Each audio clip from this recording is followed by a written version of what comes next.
Guys, welcome to ഇമോസ് lecture. So നമ്മൾ ഇന്ന് ഡിസ്കസ് ചെയ്യാൻ പോകുന്നത് അപ്പോപ്റ്റോസിസ് ആണ്. So they are called programmed cell death. വേറൊരു ടേം ഉണ്ട് necrosis, which is also called cell death. അതൊരു സെൽ ഡെത്ത് ആണ്, പക്ഷെ അത് പ്രോഗ്രാംഡ് അല്ല. ഇനി നമ്മുടെ സെല്ലുകളിലെല്ലാം നമുക്ക് സെൽസിനകത്ത് നമുക്ക് പലതരത്തിലുള്ള പ്രോട്ടീൻസും എൻസൈംസുകളും കാണാൻ പറ്റും. So there is a specific enzyme or protein. So ഈ സ്പെസിഫിക് ആയിട്ടുള്ള എൻസൈംസുകൾക്ക് അപ്പോപ്റ്റോസിസിലേക്ക് ആക്ടിവേറ്റ് ചെയ്യാൻ പറ്റും. അപ്പോപ്റ്റോസിസിനെ ആക്ടിവേറ്റ് ചെയ്യാൻ പറ്റുന്ന കുറച്ച് പ്രോട്ടീൻസ് നമ്മുടെ സെൽസിനകത്തുണ്ട്. സോ എന്തെങ്കിലും ഒരു സെൽ ഡാമേജ് എന്തെങ്കിലും വന്നു കഴിഞ്ഞാൽ ഈ ഇനാക്ടിവേറ്റ് ആയിട്ടുള്ള എൻസൈം ഗെറ്റ് ആക്ടിവേറ്റഡ് ആൻഡ് അവര് അപ്പോപ്റ്റിക് ഫാക്ടേഴ്സ് റിലീസ്ഡ് ആക്കും. So that's what happened in our cell. അപ്പൊ this what happens. അപ്പൊ എന്തെങ്കിലും ഒരു സെൽ ഡാമേജ്, എന്തെങ്കിലും സെല്ലിന് പറ്റാത്തൊരു അവസ്ഥ വന്നാൽ ഇനാക്ടിവേറ്റ് ആയിട്ടുള്ള ഈ enzyme can lead to activated enzyme. So ഈ inactivated enzyme we called as pro apoptotic factor. Pro apoptotic factors എന്ന് പറയും. And they are called, these are the called apoptic factors. അപ്പോ this is what happens in our cell. Once ഇവര് activate ആയി കഴിഞ്ഞാൽ ഇവൻ അടുത്ത ആളെ ആക്ടിവേറ്റ് ആക്കും. അവൻ ആക്ടിവേറ്റ് ആയ അവൻ അടുത്ത ആളെ ആക്ടിവേറ്റ് ആക്കും.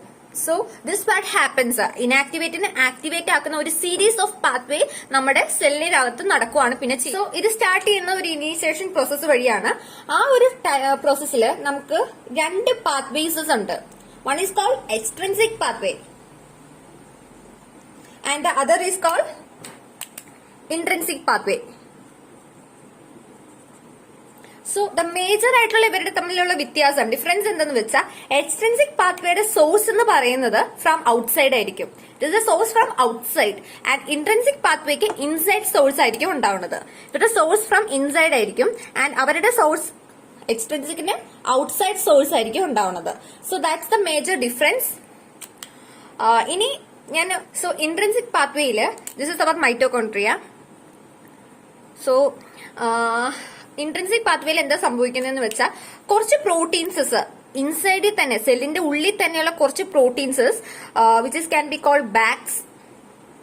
ഞാൻ ഡീറ്റെയിൽ ആവുന്നില്ല, എന്നാലും പറയുവാണ്. കുറച്ച് proteins which is already present inside the cell, they can give pores to the mitochondria. അവര് മൈറ്റോകോൺട്രിയയിൽ പോഴ്സ് ഫോം ചെയ്യും. they make pores on the mitochondria. അങ്ങനെ മൈറ്റോകോൺട്രിയയുടെ അകത്ത് എന്താ ഉള്ളതെന്ന് വെച്ചാൽ കുറച്ച് അപ്പോപ്റ്റിക് ഫാക്ടേഴ്സ് ഉണ്ട്. But they are in inactivated form.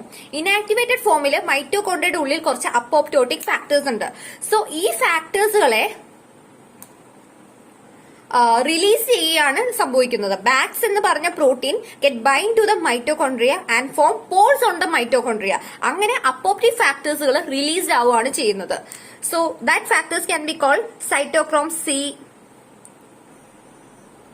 So what cytochrome C do is that they activate caspase 3. Inactivate ആയിട്ടിരുന്ന ഒരു caspase-നെ activated caspase 3 ആയിട്ട് മാറ്റും. So caspase 3 then goes to nucleus-നെ activate ആക്കും and nucleus and protease. Nucleus എന്ന് പറയുന്നത് nucleic ആസിഡിനെ Clive ചെയ്യുന്നവരായിരിക്കും. Proteas എന്ന് പറയുന്നത് പ്രോട്ടീൻസിനെ Clive ചെയ്യുന്നവരായിരിക്കും. So അതായിരിക്കും final stage. And അവര് നമ്മുടെ സെൽ ഡാമേജ് നടത്തി സെല്ലിനെ ഇങ്ങനെ കുറച്ച് ഫ്രാഗ്മെന്റ്സ് ആയിട്ട് ഫോം ചെയ്യും. സോ ഈ ഫ്രാഗ്മെന്റ്സുകളെ ഈറ്റ് ചെയ്യാനായിട്ട് നമ്മുടെ മാക്രോഫേജസ് ഓടിയെത്തും. Macrophages. So they are also called cell eaters. അപ്പൊ അവര് ഈ ഫ്രാഗ്മെന്റ്സ് ആയിട്ടുള്ള ഈ സെല്ലുകളെ ഫാഗോസൈറ്റോസിസ് വഴി ഈറ്റ് ചെയ്യും. Phagocytosis. So that's what happens. ഒരു ഓവർവ്യൂ ഓഫ് ഇൻട്രിൻസിക്കിന്റെ ഒരു ഓവർവ്യൂ ആണ് ഇപ്പൊ പറഞ്ഞത്. നെക്സ്റ്റ് എക്സ്ട്രിൻസിക്കിൽ എന്താ സംഭവിക്കണെന്ന് വെച്ചാൽ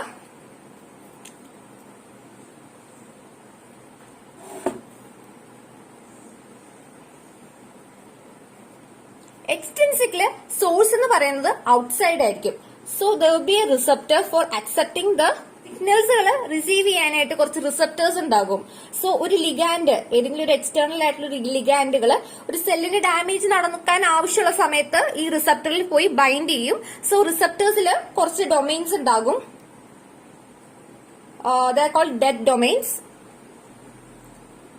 ഓക്കെ, എന്തെങ്കിലും അവിടെ ഡൊമൈൻസ്. സോ ഈ ഡൊമൈൻസുകള് ഓരോരോ എൻസൈംസുകളെ ആക്ടിവേറ്റ് ചെയ്ത് can lead to activation of caspase 3. So ഇത്രേ ഉള്ളൂ. കാസ്പേസ് എക്സ്റ്റൻസിന്റെ കാര്യത്തില് അവിടെ റിസപ്റ്റർ ഉണ്ടാകും. കാരണം സോഴ്സ് എന്ന് പറയുന്നത് ഔട്ട്സൈഡ് ആയിട്ടായിരിക്കും സോഴ്സ് വരുന്നത്. DNA-ക്ക് ഒരു ഡാമേജ് പറ്റിയുമ്പോൾ അവിടെ സോഴ്സ് ഔട്ട്സൈഡ് ആയിരിക്കും. അപ്പോപ്റ്റോസിസിനെ ആക്ടിവേറ്റ് ചെയ്യാനുള്ള സോഴ്സ് ഫ്രം ഔട്ട്സൈഡ് ആയിരിക്കും. ആ സോഴ്സ് വന്ന് റിസപ്റ്ററിൽ ബൈൻഡ് ചെയ്യും. ആ ബൈൻഡ് ചെയ്തതിനു ശേഷം ഡെത്ത് ഡൊമൈൻസ് പോലത്തെ കുറച്ച് ഫാക്ടേഴ്സുകൾ ആക്ടിവേറ്റ് ചെയ്യും. അങ്ങനെ കുറച്ച് പ്രോ അപ്പോപ്റ്റിക് ഫാക്ടേഴ്സുകളെ ആക്ടിവേറ്റ് ചെയ്ത് ലാസ്റ്റ് കാസ്പേസ് 3 എന്ന് പറഞ്ഞ ഒരു എൻസൈമിനെ, ഒരു പ്രോട്ടീനെ ആക്ടിവേറ്റ് ചെയ്യും. സോ ഇൻട്രിൻസിക്കിന്റെ കാര്യത്തിലായാലും എക്സ്ട്രിൻസിക്കിന്റെ കാര്യത്തിലായാലും ലാസ്റ്റ് ആയിട്ട് ആക്ടിവേറ്റർ, ഒരു കോമൺ ആക്ടിവേറ്റർ എന്ന് പറയുന്നത് കാസ്പേസ് 3 ആണ്. കാസ്പേസ് 3 ആക്ടിവേറ്റ് ആയി കഴിഞ്ഞാൽ അവര് ന്യൂക്ലിയസ് ആൻഡ് പ്രോട്ടിയേസിനെ ആക്ടിവേറ്റ് ആവും. സെല്ലിനെ ഫ്രാഗ്മെന്റ്സ് ആക്കി മാറ്റും.